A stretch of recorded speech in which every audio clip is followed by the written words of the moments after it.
Day 3, Manila Auto Salon. I'll show you guys yung showcase natin for 2024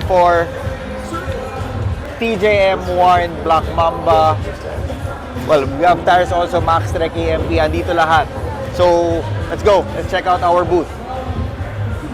This year, we have 3 showcases. Ranger Catalog build na T6 PX2. Ranger Catalog build Next Gen PX3. Tama, PX3. Okay, ito yung latest na Ranger. Ito yung previous gen Ranger. So, parehas yan, kinatalog natin, straight catalog. Let's check it out. For this year, we're showcasing cars, tapos mayroon din tayong selling. May booth tayo sa gitna with all the items. Kaya ang daming tao dyan. Kanina pa marami nagtatao kasi we have the 20% off exclusive only on events like this. So, always come check it out kapag may event kasi this is the time that we put exclusive discount.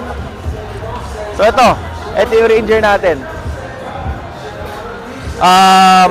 This one is built by Absolute Auto Works. So, tamo, as usual, absolute quality pa rin. Full TJM armors, body painted, engine detailed. Lapit ka. Tapos, features the Black Mamba mugs na bago natin. Hey, Hero, anong mugs to? Heroes.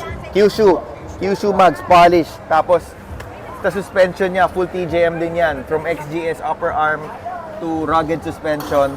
Eh, kompleto yan. May winch din to, TJM. Ayan yung breaker ng winch. Kompleto yan. Okay, from awning. Ito yung TJM Alu Canopy. Okay, Alu Canopy ni TJM, aluminum, naka-wired ng lights. So, basically, ang build na ito, this is the parang overlanding for dummies. When you use this car, anyone can understand what's going on with this car. Madali mag-camping, basic na basic, pero kompleto. As in, kompleto to kompleto. May tubig, may shelter, may electricity, cooler or ref, bahala kayo mamili. Parang kumbaga ang concept natin dito is overlanding for dummies, pero magagawa mo lahat without all the technical stuff. Kasi yung kabilang build natin, that's the technical style of Ranger eh. Kumbaga, mas custom build natin siya ng mga power equipment, mga Starlink, yun, mas kompleto yun.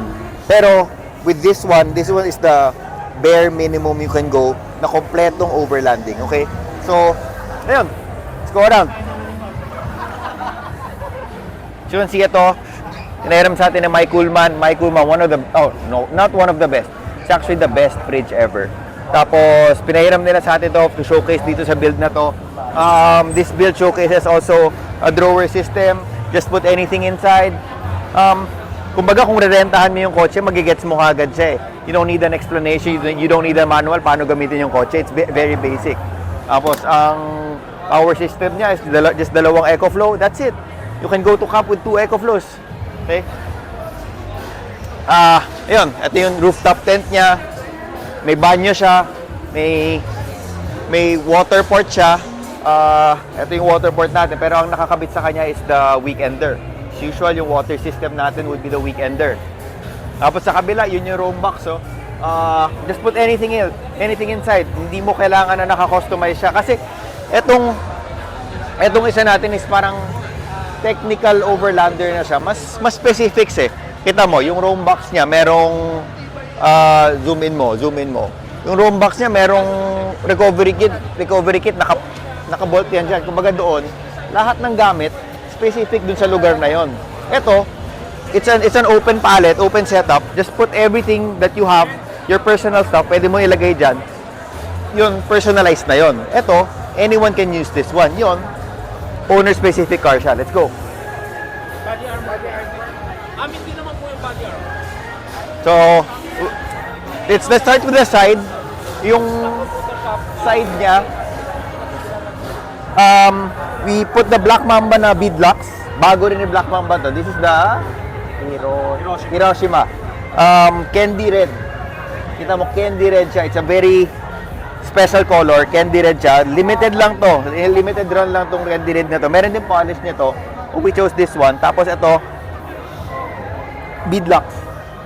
As per our knowledge, ang beadlocks for technical off-roading yan. So, pwede tayo mag-air down to 5 PSI, ganon. Guys, ang suspension nito is the... Sorry? 5 Ang suspension nito is the XGS remote, yung na-adjust. Same dun sa kinabit natin sa Prado na sinocase natin last year. Adjustable compression and rebound. So, anything na kung mag-heavier load si bossing, adjust the compression rebound, kung saan siya pupunta, ma-adjust niya lahat. Okay? So, come here sa front. Sa front natin, TJM covered o Venturer? Venturer. Kompleto, side shooters yung loob niya. Side shooters TJM. Dito TJM din yung bar light niya. TJM winch din yan na may breaker na rin. Andyan na yung breaker. So you don't have to open the hood. Yung kabila, open the hood lang para mag-winch. Kaya ito, andyan na lahat. Pag gano'n mo, pag open mo nito, magagamit mo na kaagad yung winch. Tapos nakita mo to, ito yung airline kit niya. I'll show you yung nasan yung bomba niya. So dito, pwede ka maghangin. Because this car is also used for a support vehicle sa Tour de Cebu. Yung long race ng mga classic vehicles sa Cebu. So, support vehicle to. So, it also has a base radio. It's a 50-watt base radio. Yung mga handheld natin is just 5 watts or 10 watts. This is times 5 the power. So, 50 watts. Let's go. Ayan yung radio niya. Ayan yung radio niya. Yung base radio niya. Tapos yun yung handheld niya, katabi mismo ng cambio para easy communication. Okay? Yun, for our racks, we only use front runner. Same do sa Ranger nung kabila. Front runner. Hi sa front runner booth sa kabila. Ando sila Alex, front runner. Let's go. Anyway, eto, andito na yung table niya. Front runner rack, water port. Nakita niyo yung Starlink niya, may sariling mount yan. That's what we did there. Okay? Okay, ito yung sa isa kong vlog, I posted the specifics of this rear, pero bigyan ko kayong brief. So, yun yung compressor niya. This is the inverter from 12 volts. Gagawin niyan to 220 volts. This is the auxiliary battery that can last this fridge for around 5-6 days. Okay? So, pwede siya off-grid for 6 days. May kuryente siyang for Starlink. May ref siya. He can go around in the camping for 6 days. Okay? So here, dito naman, yung deck drawer niya, kompleto ng gamit. Okay? For camping equipment, pwede rin mga tools. At dito naman yung mga tools niya. Ayan. Yun yung swabbiness natin na drawer. Swabbiness. Okay? Tapos ito yung compressor niya. Makikita mo yung PSI nung karga ng tank. Kung ilan yung karga ng tank. So, dito naman, yung control system nung buong 12 volt niya. So, this one is the interior lights. When I press this, on, off, on, off. Tapos, change color. White, amber, off, and warm. Okay? So, amber, para ano? Para medyo may mood tayo. Anyway, what we did here is the Rome tent. Rome 270. Okay? Basic na yan. Alam na natin yan. Lahat yan naka-quick release. So, we can always take it out kapag masyado mataas for our garages or for our kung gusto natin mag-mall muna, masyado mataas. You can take it out quickly. Okay? Ang rear bumper, TJM also. Kompleto ng TJM lights yan. Pati lights natin, TJM. Okay? TJM din yan. This is a water port attachment for the day tank. Pwede dyan mag-day tank kung additional na water ang kailangan. Okay? By the way, this fridge, na-feature na rin natin. Yan. Drop down siya.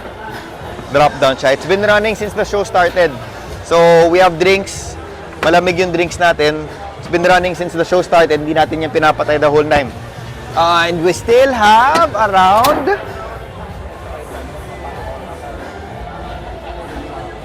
86% battery ang na-consume lang natin since Thursday that we started running this. 2 days, third day na ngayon, no? So, 3 days na siya nagra-run. 86% pa rin siya. So, I think yung 5 days na sinabi ko, that's including the Starlink. Okay? Kapag ref lang, this can last, oh my God, siguro mga 10 days. Pero who comes for 10 days? Okay? Anyway, ngayon, full TJM, full spec build, recovery gears, nandun na sa taas, na-explain ko kanina. And then, okay, let's go around. Ito yung mga paninda natin, it's all 20% off. We've had a lot of shoppers na ngayon lang shopping na matindi because we have the 20% off. We've had all, come here, mga bagong products natin like the Oledon lights. Oledon lights, these are branded lights na okay sa budget. They're not too expensive and they're very powerful, okay? We still have the TJM, if you want to go straight TJM, but you can always mix it with the Oledons. Ang daming natin style na Oledon, 5-inch, 7-inch. Ang maganda sa Oledon, meron tayong mga black covers para iwas huli, di ba? So, yun, we also have the Warren accessories. Spydura soft shackle. So, yung mga shackles na mga ginagano natin, ito na yung pamalit natin doon para hindi tayo nahihirapan magtanggal. These are rated, Warren only the best, di ba? So, if you have any other recovery gear in mind, Warren is only the #1 recovery gear. You can also go with TJM if you want to go TJM straight, but Warren is the name for recovery. May libreng ice cream pala si Dub Shop. May palibre siyang ice cream, okay? Just like our pages, come here, like our pages, bibigyan ka ng scoops ni Bossing na ice cream, any amount. Let's go. By the way, ngayon din pala ila-launch ni Black Mamba. Na-launch na ni Black Mamba dito yung Forge line niya. So, let's visit the Black Mamba booth. Boss Rob. Okay, Black Mamba booth. This is our LC300 showcase. Yung mugs natin na forged.